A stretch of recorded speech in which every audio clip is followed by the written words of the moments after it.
So what we're wanting you to realize is you have these patterns of thought.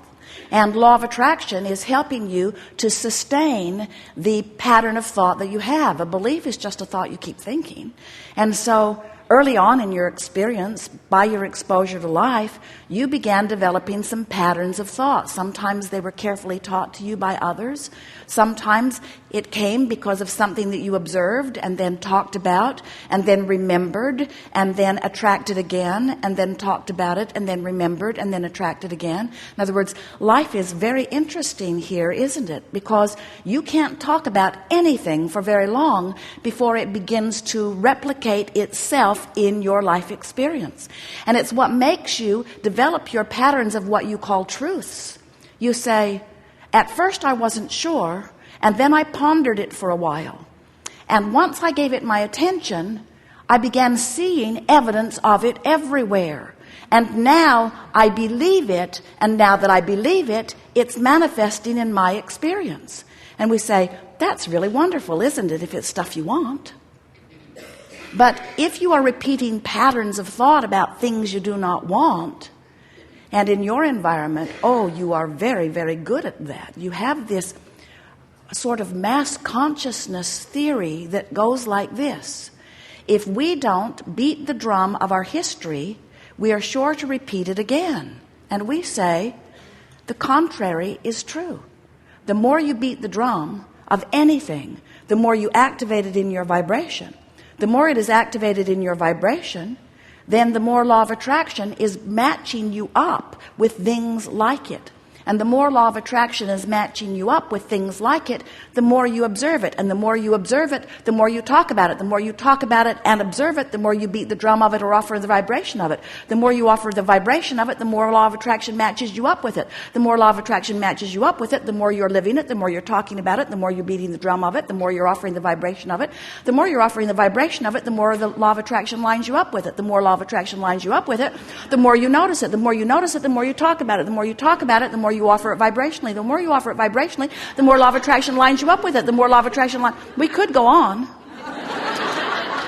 Your life experience is showing you that. You just cannot keep telling the same story without continuing to live the same circumstances. And so this gathering, we're calling it the art of allowing, but what it really means is the art of telling a different story, the art of telling the story the way life has helped you carve it out incrementally, but telling the story with your words, with your observations, with your expectations, with your vibration. Then when law of attraction is responding to your deliberate offering of thought, now you're getting what you want, not just what you're observing. Are there things in your life that are as you want them to be? Keep telling that story. Are there things in your life that are not as you want it to be? Don't tell that story. You cannot choose something that feels better until you are aware of what you are choosing. So, relief is the order of business. What do you want to talk about? Oh, you have come with some things. Thank you very much. This veritable fortune that I've been amassing for so long. Don't use sarcasm now. Oh. I'd love a little bit more of your experience on how I can deliberately be leaning more towards allowing it. Now, anyone who listens back, and especially those who are sitting here in the room, you might feel yourself wanting to say, especially by the end of the day, Abraham is really nitpicking here. But we want you to feel, if you can, the feeling place from which that question comes.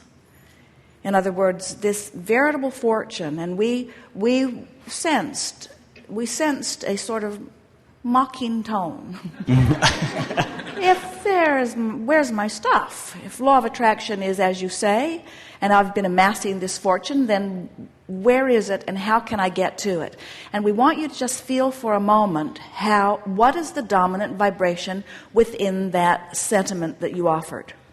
Was he offering the vibration from the lack of the money or from the having of the money? Lack. And we know, you say, well, of course he is, because it isn't there yet, so how can he offer a vibration about a state of being that he has not yet achieved? And we say, you just got to figure out how to do it, because until you do, you can't have the state of being that you want to achieve. You have to find the vibrational essence of it. And so the work is, you have to find a way of distracting yourself from the absence of the money while you activate within yourself a feeling of the money. So things like feeling appreciation for the prosperity that you are living, feeling appreciation for the possibility of more coming. In fact, we'd like to say that even when you get into an attitude of hope, you're much closer in vibration to allowing it than when you are in the vibration of doubt. So we teased you about a little bit of sarcasm about this veritable fortune, but we want you to realize that when you feel sarcastic, when you feel pessimistic, it's a far cry from feeling optimistic and hopeful. So the answer to your question, how do I let my fortune come to me and me come to my fortune? It's by pretending that it's already done, by taking pieces of the fortune and mentally expending it, by imagining how much fun it will be to have it, to enjoy the feeling of relief even before you have the actual reason to feel the relief, by caring so much about the way you feel that you guide your thoughts apart from the reality. We love your question. We love the question, how do I get from where I am to where I want to be? And the answer is, look in the direction of where you want to be and speak in the direction of where you want to be, and never again look back over your shoulder about where you have come from. And if you can pull that one off, as soon as tomorrow, you'll have evidence of your veritable fortune. Astounding. Thank you.